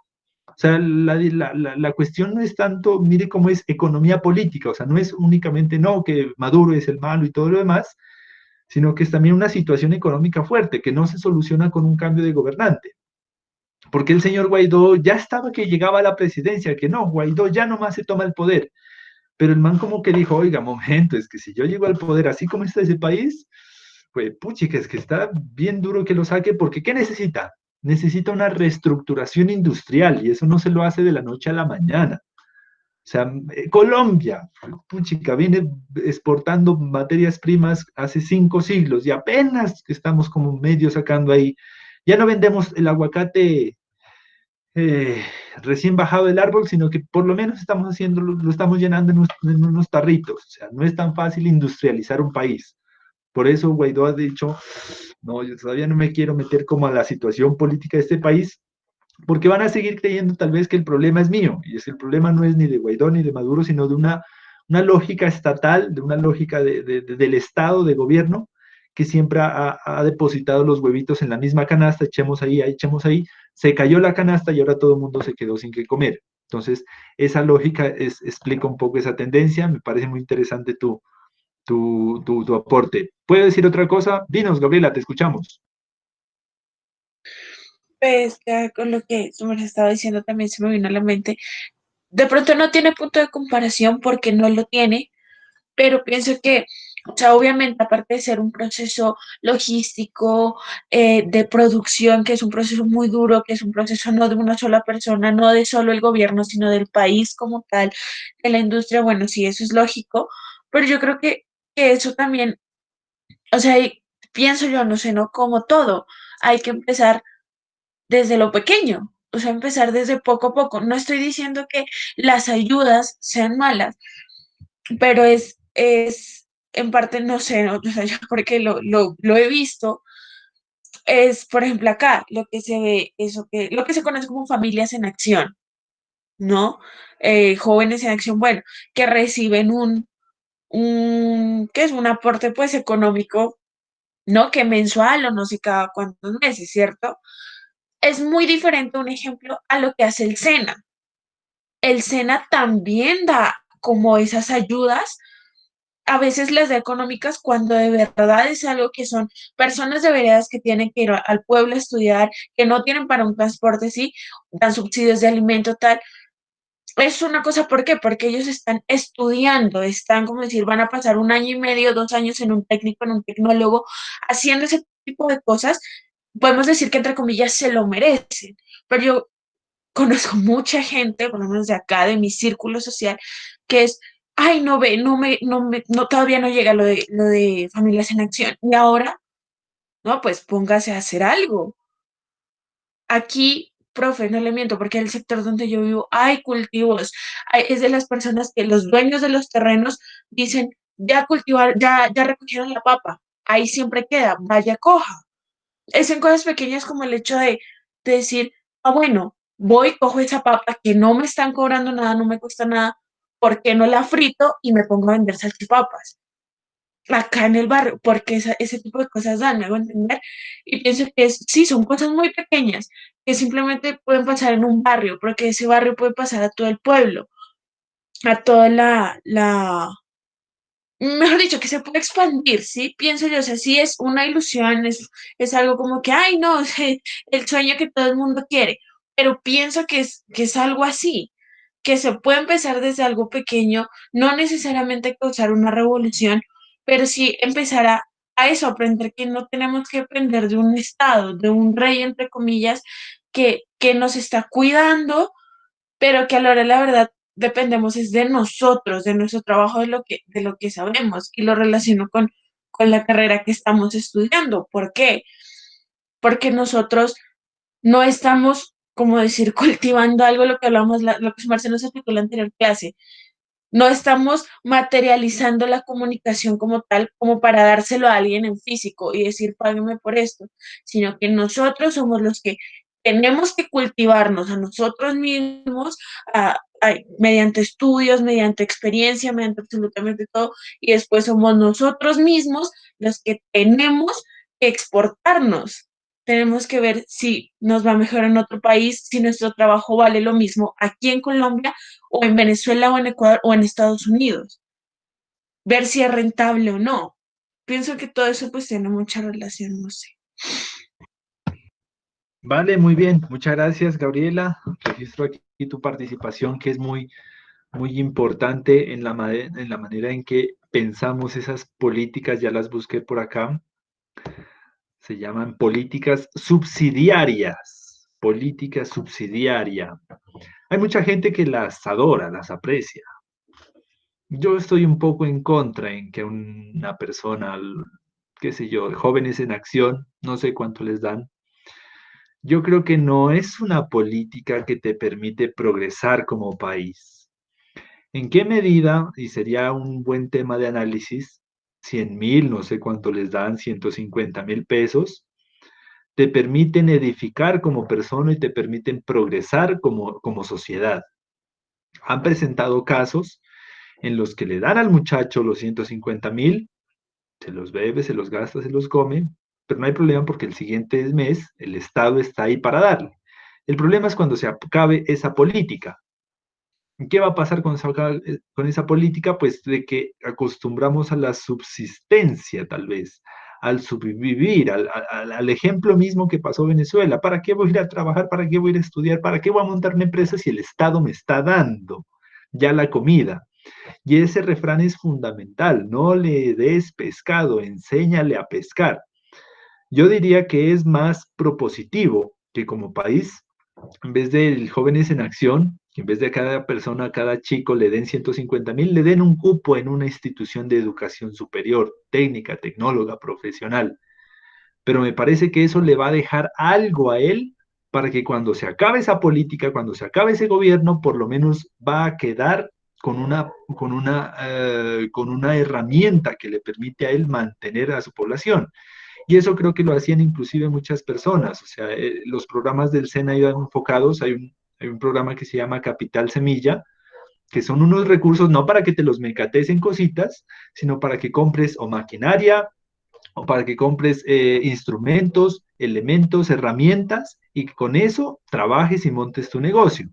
Porque si te damos los 100.000, te compras un mercado, te lo comes y sigues en el mismo círculo de pobreza. ¿Ya? En cambio, si te dan unas herramientas, puedes montar algo de lo cual tú vas a generar tus propios recursos. Además de que tampoco es la idea de darle una subsistencia a un joven, o sea, de qué manera 100.000 o 150.000 nos contribuyen a mejorar como país. No sé si no hay unas herramientas, ¿ya? O sea, hay gente que se la termina hasta bebiendo la plata y dice, ve, no puedo salir hoy a rumbear porque no me han consignado familias jóvenes en acción. O sea, cuando el propósito de esa política pública es generar un progreso para país, como sociedad. Entonces, miremos que esas lógicas son un poco contradictorias, ¿no? Yo soy una de las personas que apuesta porque no se debe dar pescado, sino enseñar a pescar o darle la caña para que él pesque y mantenga, aunque algunos la van y la venden la caña y siguen con la política de subsistencia. Entonces me parece importante ese aporte que tú realizas. Hay otros que sí son muy, muy bien pensados, ¿no? Como el generar unas garantías o unos recursos, el mínimo vital que se está hablando hoy en día. Es un tema de debate, ¿no? El mínimo vital establece que una persona debe recibir mensualmente, trabaje o no trabaje, pues principalmente que no trabaje, un mínimo de ingresos. porque si trabajas, pues listo, está bien, tienes de dónde comer, pero hay personas que si no trabajan, que si hoy llovió, pues no comes. O sea, una persona que vende helados y todo el día te hizo un aguacero y no vendiste, pues no comiste ese día. Entonces necesitamos un Estado tal vez que respalde esa situación. No que lo mantenga, porque van a haber días en que puede haber sol y puede trabajar y puede desarrollar su actividad. Pero el mínimo vital debe pensarse en esos vacíos, en esos huecos en donde el ser humano pues no tiene esas garantías. Por acá había, Ginette dice, una semillita, corazón, pero lamentablemente influye la educación y aquí mentalmente no se quiere un emprendedor, sino un esclavo conformista, llamándolo crudamente. El problema es cultural y fuertísimo, fuertísimamente cultural, ¿no? Hay una lógica, no sé, desde la educación, desde pequeños o como país mismo. Cuando estuve en los Estados Unidos, había una canasta a la entrada del conjunto residencial y miraba que la canasta tenía de todo, galletas, arroz, azúcar, y le pregunté a uno de los compañeros que por qué dejaban eso tirado y dijo que es para las personas que les haya ido mal en el trabajo o que no hayan podido tener la posibilidad de comprar algo, pueda coger algo de lo que necesita de esa canastilla con la condición de que cuando tenga dinero y cuando le vaya bien, deje ese aporte. Yo decía, pero esa canastilla en Colombia no te dura un día, o sea, ven una canastilla con cosas y así tengas, vas y la coges. Porque esas políticas de subsistencia también va con una lógica muy cruel de personas que tienen 5 taxis, 6 lotes, 7 casas. Vea, por favor, los 170.000 de familias en acción. Dueños de buses, se ha demostrado, dueños de buses, ¿ya? Solicitando subsidios del Estado cuando no los necesitan y robándole el cupo, porque eso es lo malo, que solo son unos cupos determinados, robándole el cupo a una persona que en verdad lo necesitaba y el gobierno le dijo, no, se acabaron los cupos, más no hay. Entonces es una conciencia hasta cultural, o sea, esto debería llamarse algo así como un curso de economía política y cultural. O sea, como país siempre somos al avivato, ¿no?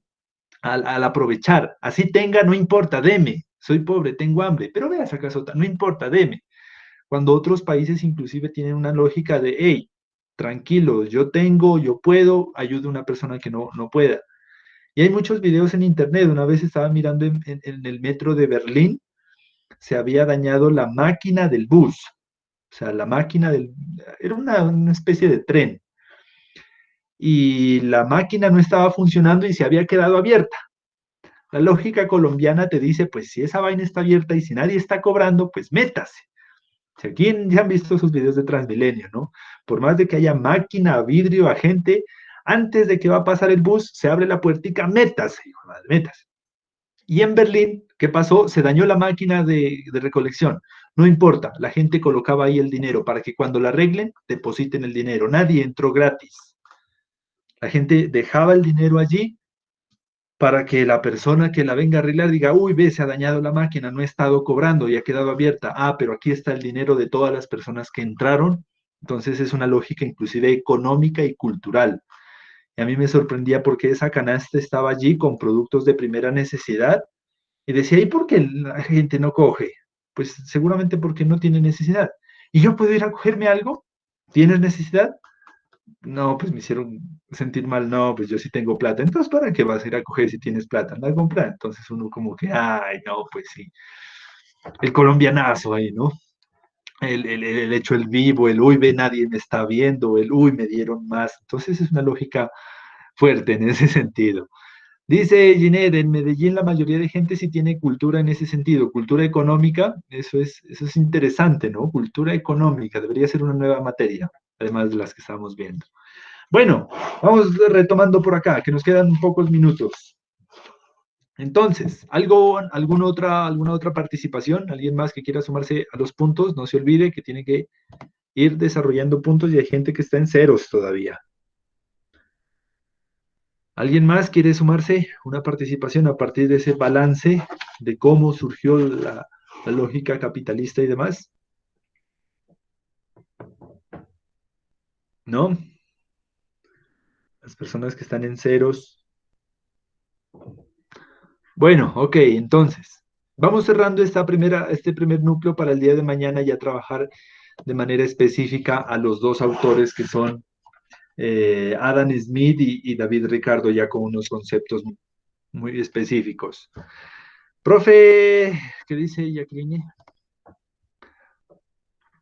Profe, ¿podría decir quién tanto tiene puntos? No, cada quien debe saber ya quién ha participado y quién tiene eso. Si no, nos demoraríamos aquí cada lista, cada clase diciendo los puntos. Ya sabe, cada quien por 3 participaciones tiene 5, por 2 participaciones 4, por una participación 3. Si no tiene participaciones, pues 0 en la calificación del primer corte, en una de las calificaciones.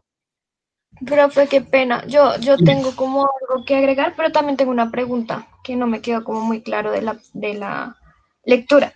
Lo que quería, digamos, como agregar, que me parece un punto importante de Smith, es como la productividad, ¿no? Que pues tiene una lógica muy interesante que yo creo que funcionaría en Colombia, y es la parte de la división de trabajo, que es la que aumenta como la productividad en sí. Y la división de trabajo es como dentro de los que son empleadores o sí, de los que trabajadores, es como generar un cambio, ¿no? Que en ellos, que no hagan siempre los mismos elementos, sino que constantemente su mente esté trabajando en varios campos para que en un nivel, perdón, son mis perros, para que en nivel ay, ya me perdí la idea. Bueno, en sí es como el nivel del aumento de la productividad, que me pareció muy interesante, que él dice que se encuentra la causa, que es la riqueza, en el factor del trabajo.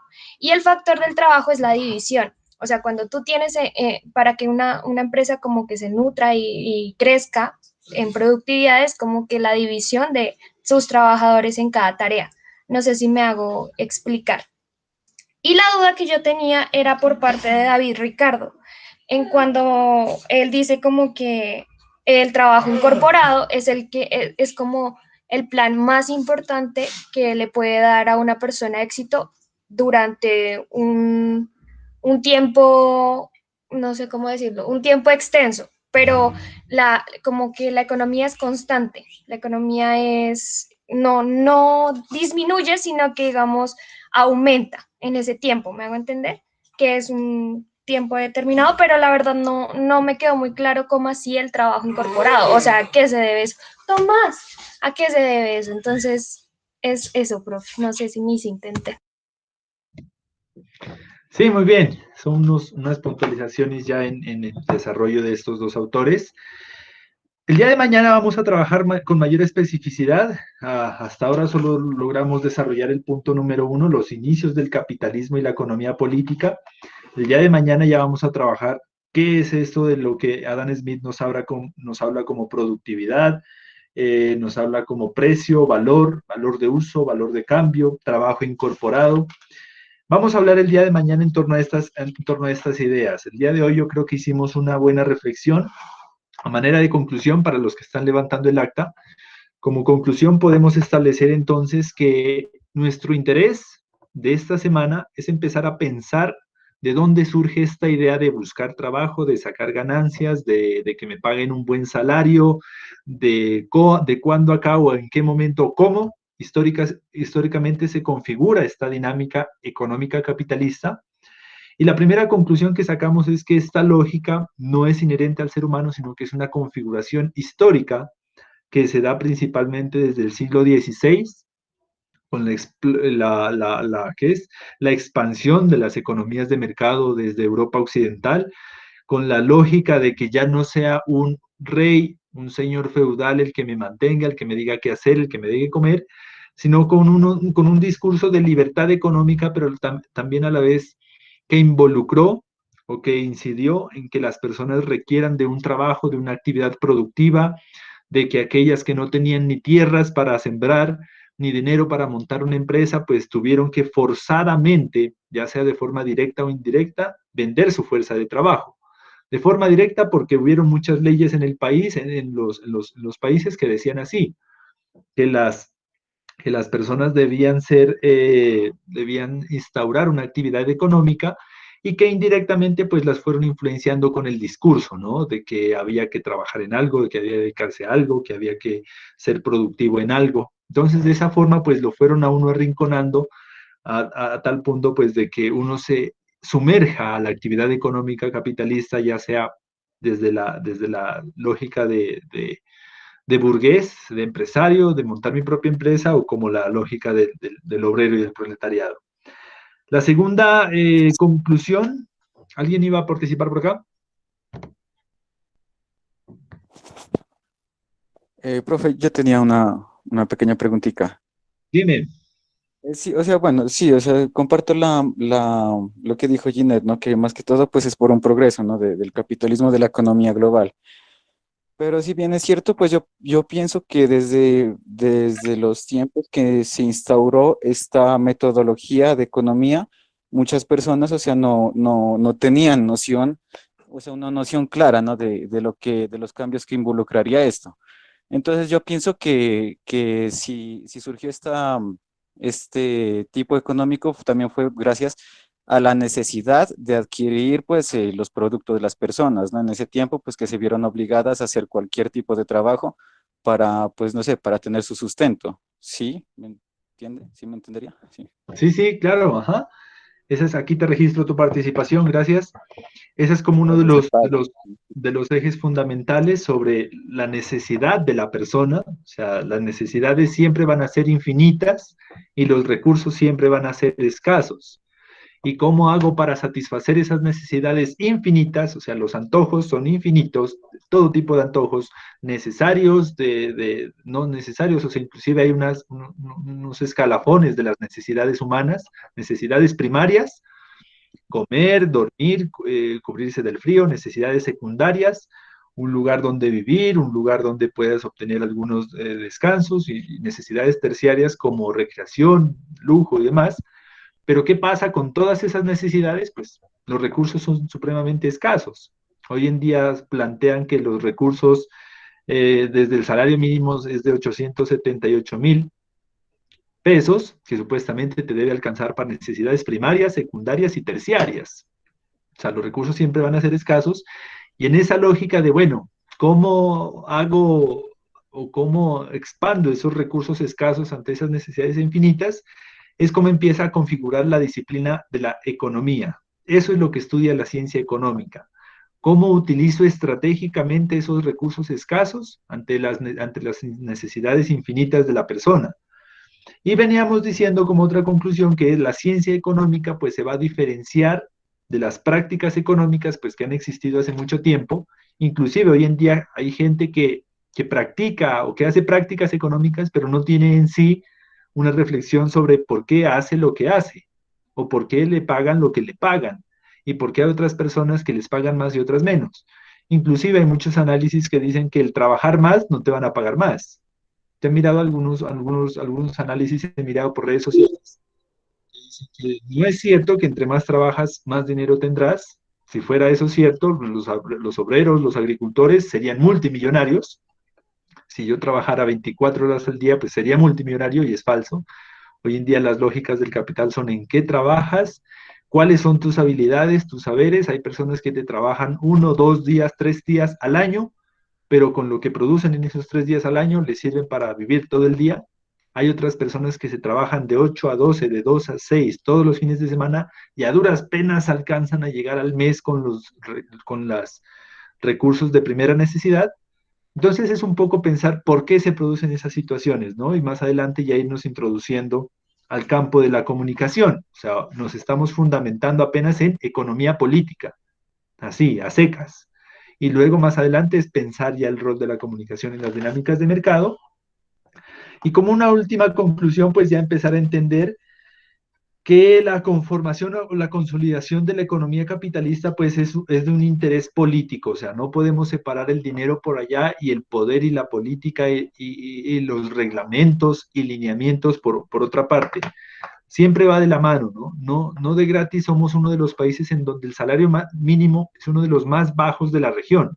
O sea, si nos comparamos en Latinoamérica, somos uno de los países en donde menos le pagan a los trabajadores. ¿Por qué? Porque los burgueses, además de burgueses, son los dirigentes políticos, y esa es una estrategia buenísima.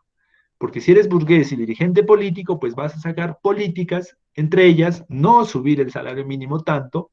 Para un dueño, para un capitalista, 878.000 pesos es un desangre a la institución. ¿Cómo una empresa como Bavaria, cómo una empresa como Alcosto va a pagar semejante cantidad? Pues nos van a sacar, nos van a mandar a la quiebra por pagarle 800. Pero visto desde un trabajador de veras que son recursos muy, muy limitados ante las necesidades que hoy en día son crecientes, ¿no? Somos uno de los países en donde los salarios mínimos crecen 10.000, tal vez 20.000 pesos al año, pero las necesidades y los gastos crecen de forma monumental. O sea, hace 20 años no era necesario pagar internet. Hoy en día un internet de 1 mega te deja a medio morir, de 500 kilobytes de internet. Hoy en día la gente necesita otro tipo de recursos, necesita internet, necesita información, necesita recreación. Ya la recreación y los espacios de esparcimiento no son un lujo, no son una cuestión por joder, sino que muchos psicólogos lo establecen como una necesidad de primera mano, ¿ya? Las personas deben tener un derecho a la libre recreación y el deporte como tal, pero eso no lo entienden, no se lo tienen en cuenta, ¿no? En esas dinámicas de poder, en esas dinámicas políticas. El desempleo sigue siendo un problema nacional. Hoy en día estamos en alrededor de 19%, es una de las cifras más altas de Colombia en los últimos años. Es decir, que de cada 100 personas, 19 están desempleadas.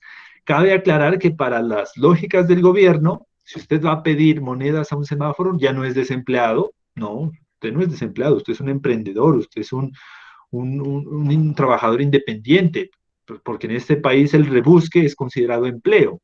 Entonces, por eso uno dice, las cifras, o sea, 19% son unas personas que, mejor dicho, están en la pobreza absoluta. Pero para los encuestadores del DANE, si usted vende dulces en una confitería o en el bus, no, usted es independiente, emprendedor, empresario, community, no es que le llaman freelance, algo así como que le llaman. Discursos políticos para tapar la precariedad laboral, ya inclusive Rappi ha hecho demandas contra esa entidad porque dicen que eso es explotación laboral. Miren lo que está pasando con Rappi, que es una aplicación de domicilios, pero que de garantías laborales no hay nada, o sea, trabajo, o sea, hay que inclusive redefinir, ¿no? ¿Qué significa trabajo? Un trabajo no es solo hacer una actividad laboral, sino también unas garantías. Y bueno, ese me parece uno de los últimos componentes a tener en cuenta. Bueno, para terminar entonces, nos vemos el día de mañana a las 4 de la tarde y trabajamos un poco más los elementos de Adam Smith y David Ricardo. No se olviden los que están encargados de levantar el acta: Coral, Cuaspa, Guerrero Pérez, López López, López Muñoz y Guzmán Ricaurte son los encargados de levantar el acta de las clases de hoy y mañana. Para David Coral, que llegó un poco tarde, el video va a estar colgado mañana en la mañana en el Classroom para que pueda realizar la respectiva actividad. A todos los demás, Sí, muchas profe. gracias. Dígame. Es que, qué pena, pues, por unirme tarde, pero es que el internet estuvo como maluco, profe, entonces, pues, fue debido a eso. Listo, ahí va a quedar el video mañana en el Classroom para que lo vea.